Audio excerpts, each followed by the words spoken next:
तुम्हारे अपने पसंदीदा बुकमार्क समरी चैनल में स्वागत है। अगर तुम्हें हमारी बुक समरी पसंद आए तो लाइक, शेयर और हमारे चैनल को सब्सक्राइब करना मत भूलना। तो चलो अब शुरू करते हैं। किताब का नाम रिच डैड पुअर डैड, लेखक रॉबर्ट कियोसाकी। पहला अध्याय, अमीर लोग पैसे के लिए काम नहीं करते। ये अध्याय दरअसल एक सोच को चुनौती देता है जो हमें बचपन से सिखाई जाती है कि पढ़ाई करो, अच्छी नौकरी पाओ और जिंदगी भर मेहनत करते रहो, तब जाकर एक दिन शायद अमीर बन सकोगे।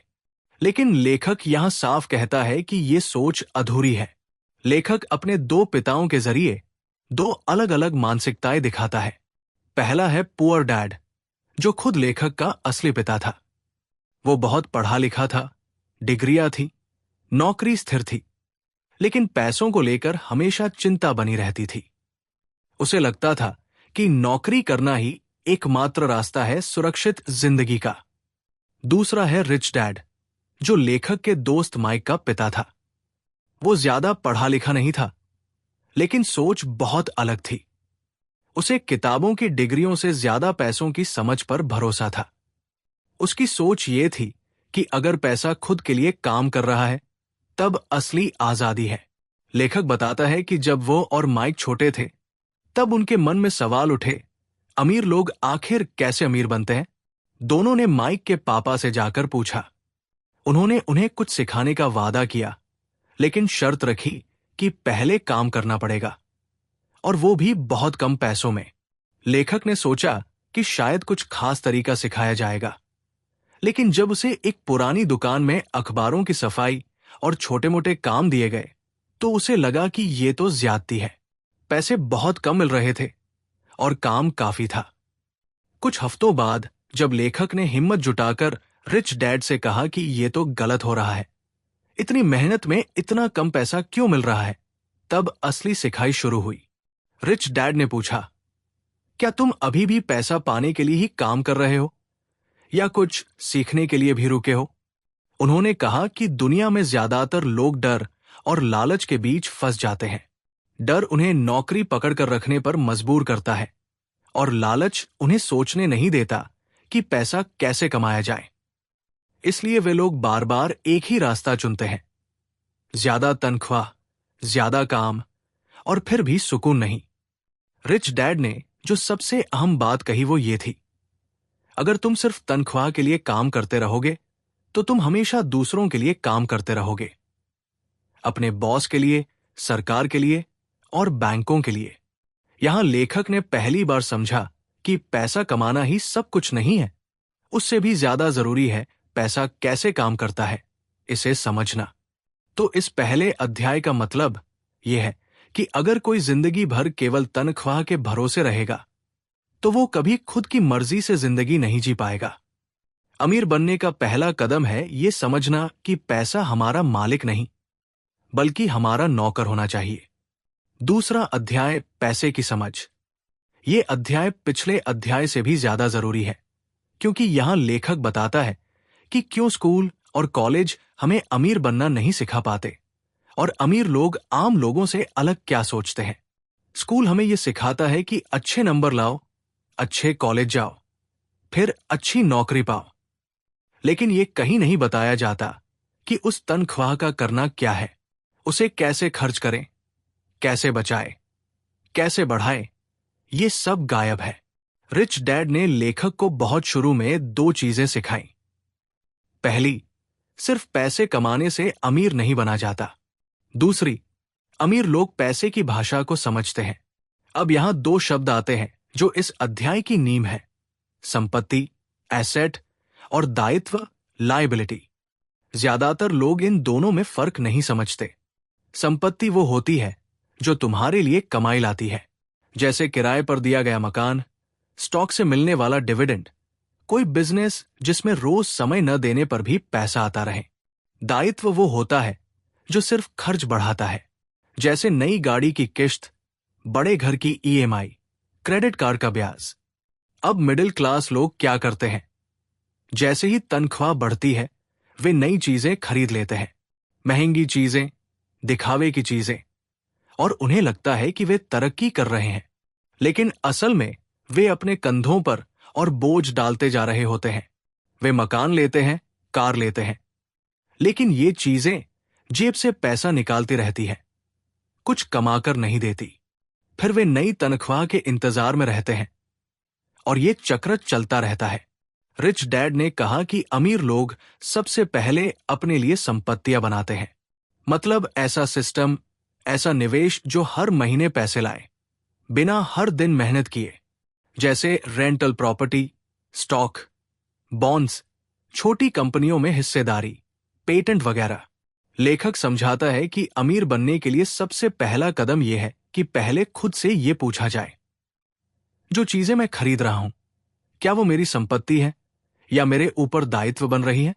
अगर जवाब ईमानदारी से दिया जाए तो असली तस्वीर साफ हो जाती है। रिच डैड हमेशा कहते थे, अगर तुम अपनी जिंदगी भर की मेहनत से सिर्फ दूसरों की संपत्ति बना रहे हो, जैसे बैंक की, सरकार की या बॉस की, तो तुम कब अपने लिए कमाओगे? इस अध्याय का सार यही है, कमाने से पहले समझना जरूरी है कि कमाई को कहाँ और कैसे लगाना है, क्योंकि पैसा कमाना एक कला है, लेकिन उसे सही दिशा में चलाना असली समझदारी है। तीसरा अध्याय, अपने काम पर ध्यान दो। इस अध्याय में लेखक हमें यह समझाता है कि ज्यादातर लोग किस बड़ी भूल में जी रहे होते हैं। वे सोचते हैं कि नौकरी करना ही सबसे सुरक्षित रास्ता है और अगर वो लगातार प्रमोशन लेते रहेंगे तो जिंदगी में स्थिरता और सफलता मिल जाएगी। लेकिन यहां लेखक कहता है, यही सोच हमें अमीर बनने से रोकती है। यहां रॉबर्ट बताता है कि जो लोग नौकरी करते हैं वे दरअसल किसी और के सपने को बड़ा बना रहे होते हैं। मान लो कोई किसी कंपनी में सेल्स का काम करता है तो वो उस कंपनी की बिक्री बढ़ा रहा है, कंपनी के मालिक की कमाई बढ़ा रहा है, लेकिन खुद वही पुरानी तनख्वाह पा रहा है। दिन भर की मेहनत का फायदा असल में उस इंसान को मिलता है जो कंपनी का मालिक है। रिच डैड ने कहा था, तुम चाहे किसी के लिए भी काम करो, लेकिन तुम्हें अपने लिए भी काम करना शुरू करना होगा। अब इसका मतलब क्या है? इसका मतलब है कि भले ही तुम नौकरी कर रहे हो, लेकिन ध्यान इस बात पर होना चाहिए कि उस नौकरी से क्या सीख सकते हो, कौन कौन सी स्किल्स आ रही है, कौन से ऐसे काम हैं जिन्हें सीखकर आगे चलकर खुद का कुछ शुरू किया जा सके। रिच डैड ने एक और दिलचस्प बात कही थी, एक व्यक्ति का असली काम उसका जॉब नहीं होता, असली काम वो होता है जिसे वह अपने भविष्य के लिए तैयार कर रहा होता है। इस अध्याय में लेखक बताता है कि अगर कोई सिर्फ नौकरी पर ही टिका रहे और बाकी कुछ भी न सीखे, न प्लान करे, न कुछ अलग करने की कोशिश करे, तो वो हमेशा आर्थिक रूप से किसी और पर निर्भर रहेगा। लेकिन अगर कोई नौकरी के साथ साथ सीखने पर ध्यान दे तो वो धीरे धीरे अपनी जिंदगी का मालिक बन सकता है। एक और जरूरी बात जो इस अध्याय में सामने आती है वो ये कि अमीर बनने के लिए सिर्फ पढ़ाई काफी नहीं है, बल्कि कुछ खास स्किल्स का आना बहुत जरूरी है, जैसे बिक्री कैसे की जाती है, लोगों से बात कैसे करनी है, मार्केटिंग कैसे होती है, निवेश कैसे काम करता है और अपने काम को कैसे चलाना है। रिच डैड ने लेखक को जबरदस्ती एक सेल्स कंपनी में काम दिलवाया था, जहां लेखक को कमीशन बेस पर किताबें बेचनी पड़ती थी। शुरुआत में लेखक को यह बिल्कुल पसंद नहीं आया, लेकिन बाद में उसे समझ आया कि लोगों से बात करना, उन्हें किसी चीज के लिए तैयार करना, यह बहुत बड़ी स्किल है। इस अध्याय का असली संदेश यही है, चाहे तुम कहीं भी काम कर रहे हो, लेकिन तुम्हारा असली ध्यान इस पर होना चाहिए कि तुम खुद के लिए क्या तैयार कर रहे हो। खुद को मजबूत बनाना है, दूसरों के सपनों को नहीं, अपने सपने को भी साथ साथ पालना है। चौथा अध्याय, व्यवसाय का ढांचा समझो। अब यहां से बात और थोड़ी गंभीर हो जाती है, लेकिन मैं इसे भी बिल्कुल आसान और समझने लायक तरीके से बताता हूं। इस अध्याय में रॉबर्ट कियोसाकी हमें 4 तरह के लोगों के बारे में बताता है जो अलग अलग तरीके से पैसे कमाते हैं। उसने इसे कैश फ्लो क्वाड्रेंट कहा है। नाम भले ही अजीब लगे, लेकिन समझना बहुत आसान है। 4 हिस्से होते हैं, नौकरी पेशा लोग, खुद का छोटा काम करने वाले, बिजनेस मालिक, निवेशक अब एक एक करके समझते हैं। पहला, नौकरी पेशा, एम्प्लॉय। ये वो लोग होते हैं जो किसी कंपनी, ऑफिस, संस्था आदि में काम करते हैं। उन्हें हर महीने एक फिक्स तनख्वाह मिलती है। ये लोग सुरक्षा पसंद करते हैं। उन्हें लगता है कि स्थिर आय से जिंदगी सुरक्षित रहती है। लेकिन इनका असली नियंत्रण खुद के हाथ में नहीं होता। अगर नौकरी चली गई तो सब कुछ रुक सकता है। दूसरा, खुद का काम करने वाले, सेल्फ एम्प्लॉयड। ये लोग नौकरी नहीं करते लेकिन खुद के लिए काम करते हैं, जैसे डॉक्टर, वकील, फ्रीलांसर, छोटा व्यापारी। ये लोग खुद के मालिक तो होते हैं, लेकिन अगर ये खुद काम न करें तो कमाई भी बंद हो जाती है। यहां भी पूरी आजादी नहीं होती, क्योंकि सब कुछ खुद के ऊपर टिका होता है। तीसरा, बिजनेस मालिक, बिजनेस ओनर। अब यहां असली फर्क आता है। ये लोग ऐसा सिस्टम बनाते हैं जहां लोग और मशीनें उनके लिए काम करती हैं। इनका खुद का एक ढांचा होता है, कंपनी, टीम, मुनाफे का सिस्टम। यहां कमाई इनकी मेहनत से नहीं, बल्कि बनाए हुए ढांचे से आती है। चौथा, निवेशक, इन्वेस्टर। ये लोग पैसा लगाते हैं और फिर वही पैसा उनके लिए काम करता है। शेयर मार्केट, प्रॉपर्टी, स्टार्टअप्स वगैरह में निवेश करके ये लोग सिर्फ अपने पैसे से कमाई करते हैं। इनका ध्यान हमेशा इस बात पर होता है कि पैसा कैसे बढ़ाया जाए बिना खुद को थकाए। अब लेखक कहता है कि अमीर लोग तीसरे और चौथे हिस्से में होते हैं, यानी बिजनेस मालिक और निवेशक, क्योंकि वही लोग अपनी मेहनत से कुछ ऐसा खड़ा करते हैं जो खुद भी कमाई करता है, और फिर जो पैसा आता है उसे और आगे बढ़ाते हैं। रिच डैड हमेशा कहते थे, अगर तुम्हारे पास एक ऐसा सिस्टम नहीं है जो तुम्हारे लिए काम करे तो तुम जिंदगी भर काम करते रहोगे। तो इस अध्याय का संदेश ये है कि हमें ये समझने की जरूरत है कि पैसा सिर्फ मेहनत से नहीं आता, बल्कि समझदारी से आता है। अगर कोई व्यक्ति सिर्फ खुद काम करता रहेगा और कोई सिस्टम नहीं बनाएगा तो वो हमेशा व्यस्त रहेगा और कमाई सीमित ही रहेगी।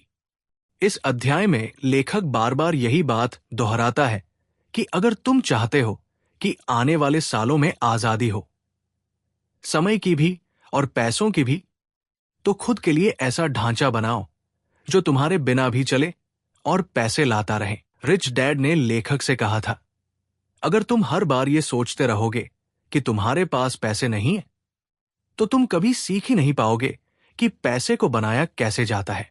मतलब ये कि अगर कोई खुद को हमेशा गरीब समझेगा तो वो खुद को कमजोर बना देगा। लेकिन अगर वो यही सोच ले कि मेरे पास भले पैसे ना हो, लेकिन मैं सीख सकता हूं कि पैसा कैसे लाया जाता है, तो उसका दिमाग रास्ता ढूंढने लगेगा। इस अध्याय में रॉबर्ट बताता है कि अमीर लोग पैसे की ताकत को पहचानते हैं और इसीलिए वे हमेशा सोचते हैं कि पैसे को कैसे चलाना है, कहां लगाना है, कैसे बढ़ाना है। वहीं दूसरी तरफ आम लोग जैसे ही थोड़ा पैसा कमाते हैं, वो या तो खर्च कर देते हैं या डर के मारे उसे कहीं भी नहीं लगाते। ऐसे में पैसा न आगे बढ़ता है, न कुछ नया बनता है। रॉबर्ट एक उदाहरण देता है। एक बार उसे एक प्रॉपर्टी दिखी जो बहुत सस्ती मिल रही थी, क्योंकि मालिक को जल्दी बेचनी थी। उसने तुरंत फैसला किया, थोड़ा पैसा इधर उधर से जुटाया, उस प्रॉपर्टी को खरीदा और कुछ हफ्तों बाद दोगुने दाम में बेच दिया। यानी पैसा उसने बनाया जो पहले था ही नहीं। अब यहां दो बातें होती हैं। एक इंसान सोचता, मेरे पास पैसे नहीं है, मैं कुछ नहीं कर सकता। दूसरा इंसान सोचता, पैसा नहीं है लेकिन आइडिया है, चलो कुछ करके देखते हैं। रॉबर्ट कहता है कि ज्यादातर लोग पहले इंसान जैसे होते हैं, डरते हैं, टालते हैं और मौका जाने देते हैं। लेकिन अमीर बनने वाले लोग दूसरे तरह से सोचते हैं, रिस्क लेते हैं, सीखते हैं और धीरे धीरे वही उनकी ताकत बन जाती है। इस अध्याय में रॉबर्ट ये भी समझाता है कि पैसा खुद में कुछ नहीं है। असली ताकत होता है नॉलेज, यानी जानकारी और समझ। कोई इंसान अगर टैक्स के नियम समझ ले, निवेश की चालें जान ले, कानून का थोड़ा सा ज्ञान ले ले, तो वो वही पैसा कहीं बेहतर तरीके से चला सकता है। रिच डैड कहते थे, हर समय कुछ न कुछ बदल रहा होता है। अगर तुम पुराने तरीके से सोचते रहोगे तो नया पैसा कभी नहीं आ पाएगा। पैसा उन लोगों की तरफ जाता है जो तेज दिमाग रखते हैं और हर दिन कुछ नया सीखने के लिए तैयार रहते हैं। तो इस अध्याय का सबसे गहरा संदेश यह है, पैसे की असली ताकत इसे समझने में है। अगर कोई खुद को कमजोर समझना छोड़ दे और सीखना शुरू कर दे तो वो खुद पैसे की मशीन बन सकता है। छठा अध्याय, अमीर लोग पैसा बनाते हैं। Work to learn, don't work for money. अब ये अध्याय सीधे उस सोच पर चोट करता है जिसमें लोग मानते हैं कि नौकरी करते जाओ, तनख्वाह बढ़ाते जाओ और फिर एक दिन अमीर हो जाओगे। रॉबर्ट यहां साफ कहता है, अगर कोई बस तनख्वाह के लिए काम करता रहेगा तो वो कभी अमीर नहीं बनेगा। यहां लेखक समझाता है कि अमीर लोग हमेशा किसी काम को सीखने के लिए करते हैं, सिर्फ पैसे के लिए नहीं। रिच डैड ने एक बार कहा था, तुम्हें हर नौकरी को इस नजर से देखना चाहिए कि वहां से क्या सीख मिल रही है, ना कि सिर्फ वहां से कितनी तनख्वाह मिल रही है। इसलिए रॉबर्ट ने कई बार ऐसी नौकरियां की जिनमें पैसे कम मिलते थे, लेकिन वहां से उसने कुछ बड़ी स्किल सीखी, जैसे बिक्री करना, बातचीत करना, नेतृत्व करना, लोगों को समझना, मार्केट का व्यवहार समझना। इस अध्याय में लेखक खास तौर पर यह समझाता है कि अमीर लोग स्किल्स को कमाई से ज्यादा जरूरी मानते हैं। उनकी सोच होती है, पहले सीखो, फिर वो सीख तुम्हें आजीवन कमाई देगी। अब एक और बात, लोग बहुत जल्दी डर जाते हैं। जैसे ही कोई रिस्क सामने आता है वो पीछे हट जाते हैं। लेकिन रॉबर्ट कहता है कि अमीर बनने के लिए रिस्क लेना सीखना पड़ता है, लेकिन वो रिस्क समझदारी वाला होना चाहिए, अंधा नहीं। रॉबर्ट यहां एक और जरूरी बात बताता है, समस्या वहां नहीं होती जहां पैसा नहीं है, असली समस्या वहां होती है जहां सोच बंद हो जाती है। मतलब अगर कोई ये सोच ले कि मेरे पास कुछ नहीं है, मैं क्या करूं, तो वही सोच उसे रोक देती है। लेकिन अगर कोई ये सोचे कि जो मेरे पास है मैं उससे क्या बना सकता हूं, तो वही सोच उसे आगे ले जाती है। रॉबर्ट ये भी कहता है कि हर किसी को पैसों की दुनिया का एक हिस्सा जरूर समझना चाहिए। टैक्स कैसे काम करता है, कंपनियां कैसे चलती हैं, कानून कैसे फायदा देते हैं, निवेश कैसे किया जाता है और पैसे को कैसे दोबारा पैसा बनाने में लगाया जाए। इस अध्याय का सार यह है, अगर कोई जिंदगी भर सिर्फ पैसे के लिए काम करता रहेगा तो वो किसी और के सपने पूरे करने में ही अपनी पूरी उम्र लगा देगा। लेकिन अगर वो ये सोच ले कि हर काम में मुझे क्या नया सीखने को मिलेगा और मैं इससे आगे चलकर क्या बना सकता हूं, तो वो धीरे धीरे अपने सपने भी पूरा करेगा और अमीर भी बनेगा। 7वां अध्याय, रुकावटों को कैसे संभाले, ओवरकमिंग ऑब्स्टिकल्स। अब तक लेखक ने हमें बताया कि अमीर लोग पैसे को कैसे सोचते हैं, पैसा कैसे बनाया जाता है और स्किल्स कितनी जरूरी होती है। लेकिन इस अध्याय में वो उस सच्चाई पर बात करता है जो सबसे ज्यादा लोगों को पीछे खींचती है, डर और रुकावटें। यहां लेखक साफ कहता है कि पैसे की समझ होना, निवेश की कला आना या बिजनेस का आइडिया होना काफी नहीं है। ज्यादातर लोग इसलिए अमीर नहीं बन पाते क्योंकि वो रुक जाते हैं। डर लगने लगता है, घबराहट होने लगती है और फिर वो कुछ करने से पहले ही हार मान लेते हैं। रॉबर्ट यहां 5 बड़ी रुकावटों की बात करता है जो ज्यादातर लोगों को आगे बढ़ने से रोकती है। 1. डर, फियर। सबसे पहले आता है पैसे खोने का डर। लोग कहते हैं, अगर मैंने पैसे लगाए और डूब गए तो, अगर मेरा आइडिया फ्लॉप हो गया तो, अगर सब कुछ चला गया तो क्या होगा। लेकिन रिच डैड ने कहा था, पैसे खोने से बड़ा नुकसान यह है कि तुम डर के मारे कुछ कर ही न सको। अमीर लोग भी पैसे खोते हैं, लेकिन वे उससे सीखते हैं और फिर दोबारा कोशिश करते हैं। जो लोग कभी हार नहीं मानते वही अंत में जीतते हैं। 2. नकारात्मक सोच, सिनिसिज्म। दूसरी बड़ी रुकावट होती है दूसरों की बातें। कई लोग अपने आसपास वालों की बातें सुनकर ही डर जाते हैं। कोई कहता है, इस लाइन में रिस्क है, कोई कहता है, निवेश मत करना, सब लुट जाएगा। तो लोग खुद सोचने की जगह दूसरों के डर से चलने लगते हैं। रॉबर्ट कहता है, अगर तुम हर बार किसी और की आवाज पर चलोगे तो कभी अपनी मंजिल नहीं पाओगे। 3. आलस, लेजीनेस। यहां रॉबर्ट बहुत सीधी बात करता है। लोग कहते हैं कि उनके पास समय नहीं है, लेकिन असल में वे पैसा संभालने से डरते हैं या टालते हैं। उन्हें डर लगता है कि अगर उन्होंने अपनी जेब के हालात देख लिए तो तकलीफ होगी, इसलिए वे सामने देखना ही नहीं चाहते। रिच डैड ने सिखाया था, अगर कोई कहता है कि मेरे पास समय नहीं है तो असल में वो कह रहा है कि मेरे पास प्राथमिकता नहीं है। 4. बुरी आदतें, बैड हैबिट्स। जैसे पैसा मिलते ही खर्च कर देना, बिना बचत किए, बिना निवेश सोचे, बिना कोई योजना बनाए लोग बस खर्च करते जाते हैं। लेखक कहता है कि अमीर बनने के लिए सबसे पहले ये आदत डालो कि खर्च से पहले खुद को पैसे दो। मतलब ये कि हर महीने थोड़ा पैसा खुद की संपत्तियों में लगाओ, बाकी खर्च बाद में। 5. अहंकार, एरोगेंस। कभी कभी लोग ये मान लेते हैं कि उन्हें सब पता है, इसलिए कुछ नया सीखने की जरूरत नहीं है, लेकिन यही सोच उन्हें रोक देती है। रिच डैड कहते थे, जो नहीं जानते और मानते हैं कि नहीं जानते, वही असली सीखने वाले होते हैं। जो नहीं जानते और मानते हैं कि उन्हें सब आता है, वही सबसे ज्यादा खोते हैं। तो इस अध्याय का मतलब ये है, सिर्फ पैसा कमाने की सोच काफी नहीं है। रास्ते में बहुत सी अंदर की रुकावटें आएंगी, डर, आलस, बुरी आदतें, दूसरों की बातें। लेकिन अगर इन्हें पहचान कर हटाया जाए तो रास्ता धीरे धीरे खुलने लगता है। असली अमीरी सोच में होती है, और सोच तभी बदलती है जब कोई ईमानदारी से अपनी रुकावटों को देखे और उन्हें बदलना शुरू करे। 8वां अध्याय, शुरुआत कैसे करें, गेटिंग स्टार्टेड। अब ये अध्याय उस मोड़ पर लाता है जहां रॉबर्ट कहता है, अब तुमने सब समझ लिया है, पैसे की सोच, डर को संभालना, संपत्ति क्या है, सब।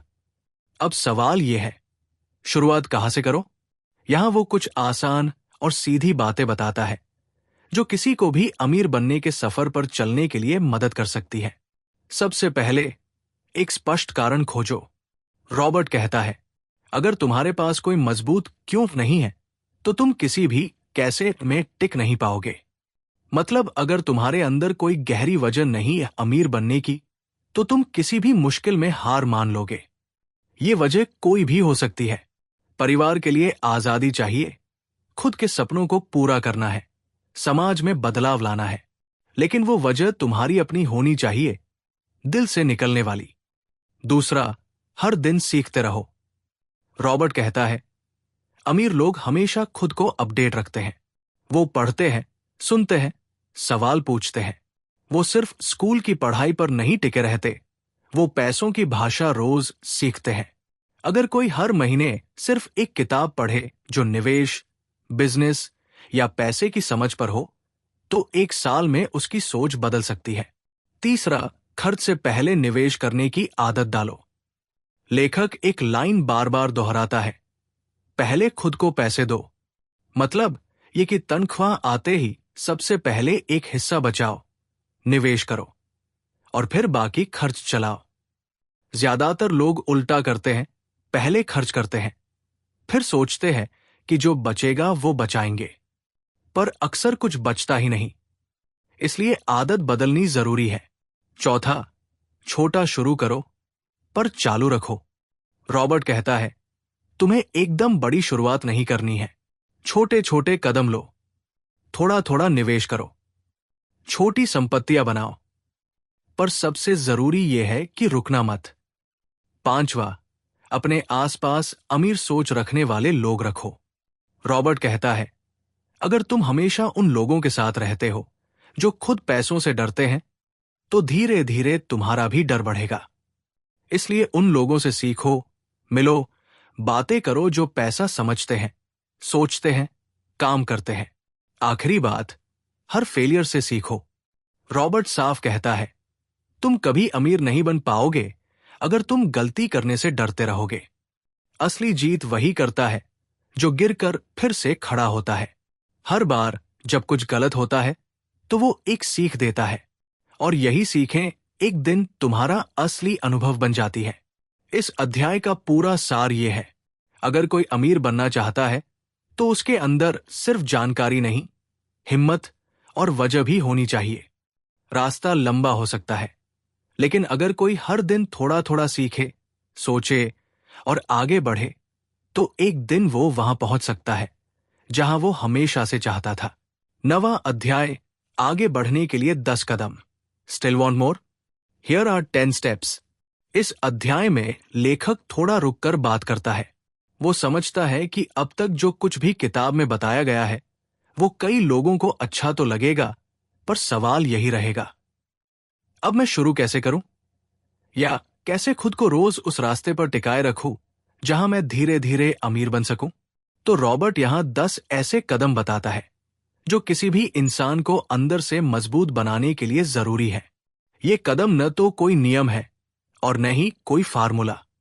ये बस ऐसे विचार और आदतें हैं जिन्हें अपनाने से इंसान की सोच बदलने लगती है, और वही सोच धीरे धीरे उसकी असली अमीरी बनाती है।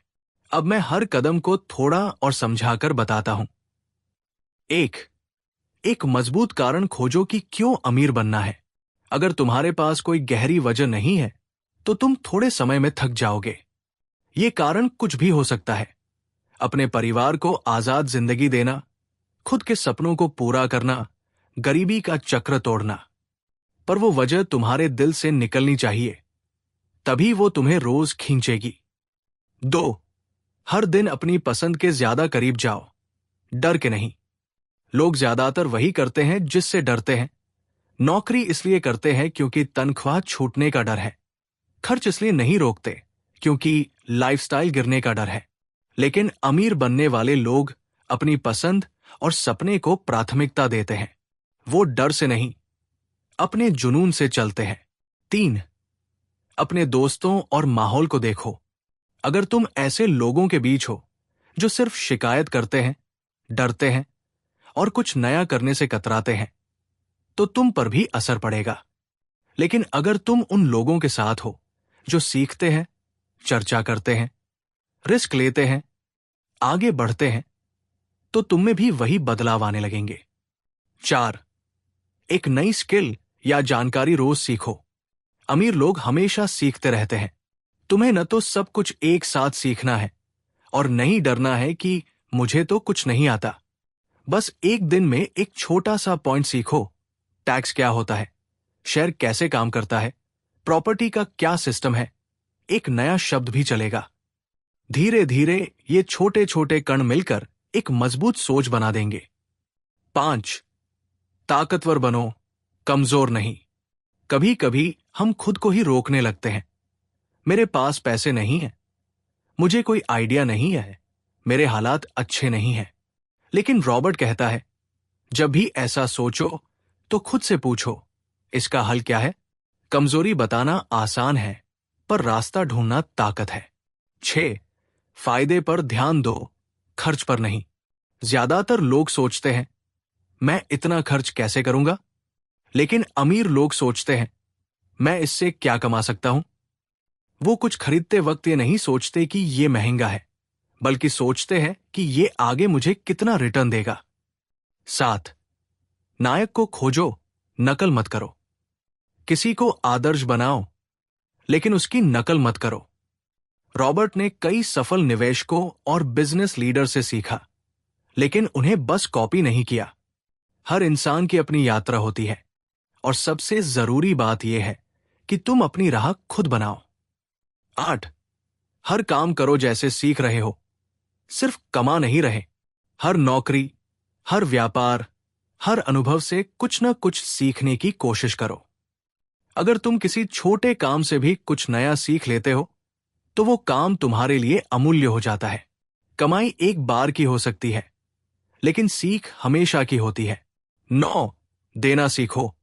रॉबर्ट कहता है, जो लोग सबसे ज्यादा देते हैं वही सबसे ज्यादा पाते हैं। ये पैसे की भी बात है, और समय, ज्ञान, सहयोग की भी। जब तुम देने लगते हो तो तुम में कमी की सोच खत्म होने लगती है और भराव की सोच आने लगती है। और यही सोच तुम्हें अमीर बनाती है। 10. किसी भी चीज के लिए हाँ कहने से पहले सीखो न कहना। बहुत से लोग हर चीज को हाँ कह देते हैं। खर्च, ऑफर, लोगों की राय, आदतें। पर अमीर बनने के लिए जरूरी है कि तुम जानो कि तुम्हें क्या नहीं चाहिए।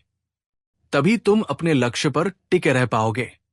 इस अध्याय का सार यह है, कोई जादू नहीं है जो रातों रात अमीर बना दे। लेकिन अगर तुम रोज थोड़ी थोड़ी मेहनत करके अपनी सोच को, आदतों को और फैसलों को बदलते जाओ, तो वही छोटी छोटी चीजें एक दिन तुम्हें उस मुकाम तक पहुंचा देंगी जहां से तुमने कभी शुरुआत की थी। समापन, फाइनल थॉट्स। अब लेखक आखिरी हिस्से में आते हैं जहां वो सिर्फ सलाह नहीं देता बल्कि तुमसे दिल से बात करता है। वो कहता है, ये किताब मैंने इसलिए नहीं लिखी कि मैं तुम्हें बताऊं कि क्या करना है। मैंने ये इसलिए लिखी है ताकि तुम्हारी सोच में हलचल हो, ताकि तुम खुद से सवाल पूछो। इस हिस्से में वो दोबारा उस फर्क को याद दिलाता है जो रिच डैड और पुअर डैड की सोच में था। पुअर डैड हमेशा कहते थे, मैं इसे अफोर्ड नहीं कर सकता। रिच डैड कहते थे, कैसे अफोर्ड करूं, ये सोचो। पुअर डैड कहते थे, सुरक्षित नौकरी ही सबसे अच्छा रास्ता है। रिच डैड कहते थे, अपनी खुद की आय बनाओ, संपत्ति बनाओ। और लेखक हमें यही बताता है कि हम सबके अंदर दो आवाजें होती हैं। एक डराने वाली जो कहती है मत करो, मत सोचो, मत रिस्क लो। दूसरी बढ़ाने वाली जो कहती है सीखो, करो, आगे बढ़ो। समापन में वो बस यही कहता है कि अब फैसला तुम्हारे हाथ में है। अगर तुमने इस किताब को सिर्फ पढ़ा तो कुछ नहीं बदलेगा, लेकिन अगर तुमने इसे महसूस किया और थोड़ा थोड़ा करके अपनाना शुरू किया तो यही किताब तुम्हारी जिंदगी की सबसे बड़ी शुरुआत बन सकती है। अब पूरी किताब तुम्हारे सामने है, एक एक अध्याय जैसे सफर का एक पड़ाव था। अगर तुम कभी भी इस रास्ते पर चलने का मन बनाओ तो तुम अकेले नहीं हो। ये सोच, ये बातें और ये समझ अब तुम्हारे पास है। इस किताब के लिए बस इतना ही। उम्मीद है तुम्हें ये समरी पसंद आई होगी, तो हमारे चैनल को सब्सक्राइब जरूर